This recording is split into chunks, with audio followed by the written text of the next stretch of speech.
Why do you think that remigration should form part of a plan to get Britain back on track? I mean, I'm an immigrant myself. I'm talking to you from the United States, and I think it's a wonderful thing if people who want to leave one country and go to another become part of that country, and I think it can do a great deal of good. But unfortunately, that idea of positive immigration just doesn't match the reality of what is happening in the UK. A lot of people in the debate about immigration are very wary of saying things that can be defined as somehow supremacist or racist or what have you. And I think this has prevented us from having an honest conversation. 1 in 27 people living in the UK today has arrived in the past 2 years. So this is a huge change in the demographics of the country. And I don't think it's a change for the better, because if you look at the available data from Denmark and the Netherlands, a lot of the people coming in from non-Western countries into Europe are of remarkably low quality in terms of skills and capital, have a remarkably high propensity to commit crimes, and often, if they come from Muslim countries, bring with them questions of cultural compatibility. Now, I'm absolutely sure that there are many, many Muslims in Britain, as there are in the United States, who are fully integrated citizens of those countries and do a wonderful job of being fully integrated citizens. But I think we need to address the fact that within the Muslim community in Britain and Europe, there are a large number who are culturally incompatible, who are not going to integrate, who want a different way of life, a different system.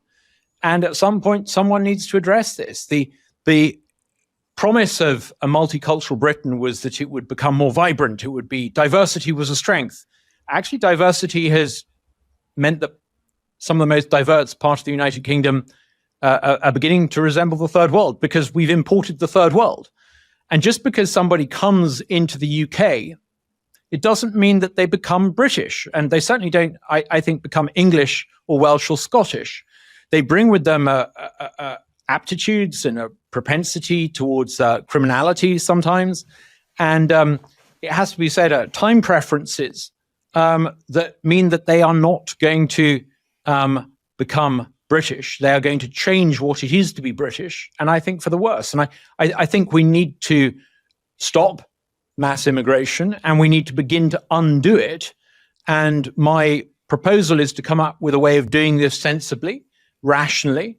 If we don't act, we will, I think, within a generation or so, cease to have a country called England where the majority of the people are English.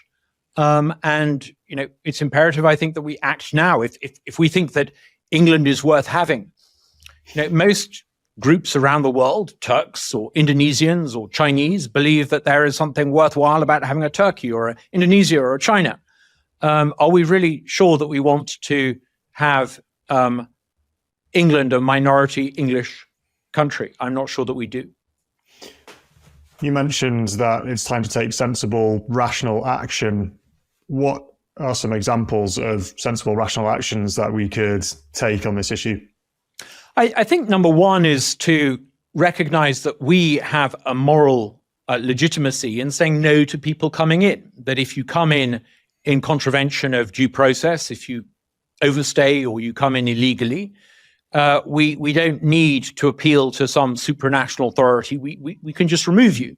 We have a British ruling elite who don't have the moral authority or the courage of their convictions or the moral claims to be able to do that. And again, we see a judiciary unwilling to deport people, to remove people, to kick people out.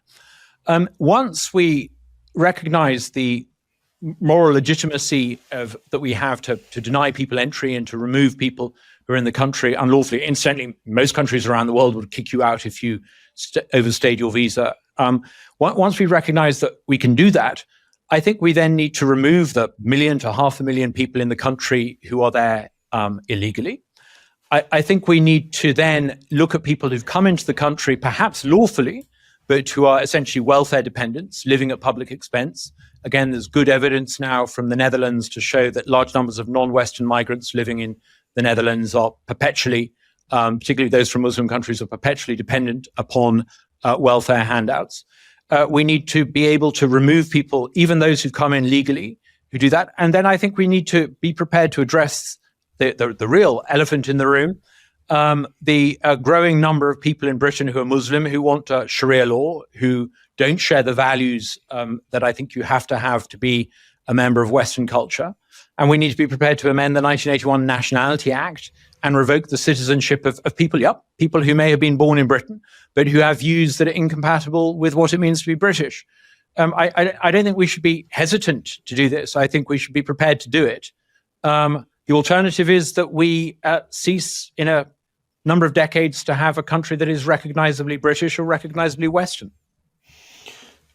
Well, you mentioned that there is also work to be done with those who've arrived legally even, and particularly taking action against those who take out more than they put in, whether it's to do with economic reasons, welfare reasons, or indeed lack of cultural integration. And it seems that the likes of Switzerland and Sweden are starting to do this in their own ways. Here in Britain, we've got Nigel Farage, who at the moment represents the high watermark of the shift to the right on this. And yet, I think many people may have seen, if you spend time online, snippets from his various interviews with Stephen Edgington and Winston Marshall, where he effectively said he, and thus Reform, wouldn't be actually willing to do some of the actions you are suggesting because it wouldn't be politically feasible. So I suppose my question to you, Douglas, is do you think the concept of remigration and some of the actions you've outlined will become popular resonate with the British public? Yeah, I'm very loath to criticize Nigel. I think he's been very brave on a number of issues. Goodness knows I've had my differences of opinion with him, but fundamentally he's a force for good. And I think I'm not going to sort of split hairs. But I do think that my role is, I'm not living in the UK. I look across the Atlantic with a sense of sadness, but also frustration that people on the centre right more broadly aren't doing and saying what needs to be done and said. One person who I think really is beginning to inch their way towards a proper public policy solution is Robert Jenrick, actually. I've been very impressed by him. Look, my job is, if you compare this with making movies, my job is to be a scriptwriter, to offer some good lines and a script. I don't really care who gets to play the role. I don't, you can be the casting director and find someone to read from the script.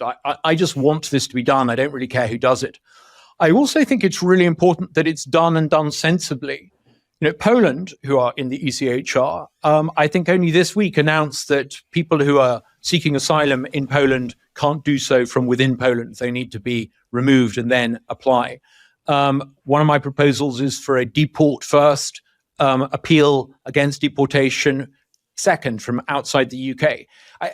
I think a lot of countries are doing this, and I think if we don't do it and we don't do it sensibly, you're going to end up with the Tommy Robinsonification, if I can put it that way, of British politics. I mean, do left-wing judges want to go there? I don't think we do.